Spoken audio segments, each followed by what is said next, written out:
Biznesimni juda qiyinchilik bilan boshlaganman. Esimda bor. Adam oldiga keldim. Zavod ochmoqchiman dedi. Adam aytdilarki, o'zingga ishonsang bo'ldi, bolam deb $450,000 berdilar. Joy topdim.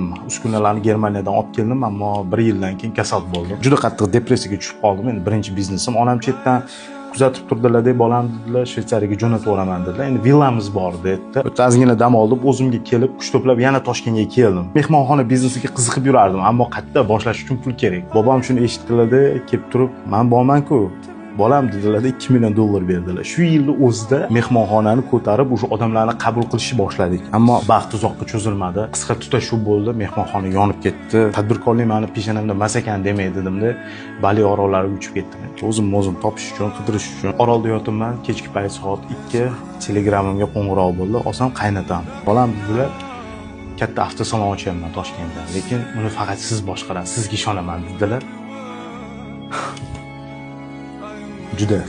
Juda g'alati bo'lib ketdim. To'g'risi, bu voqeani nimaga aytayman? Hayot hech qachon "ma" deb tayyoriga berib qo'ymaydi. Harakat qilish kerak. G'ayrat qilish kerak.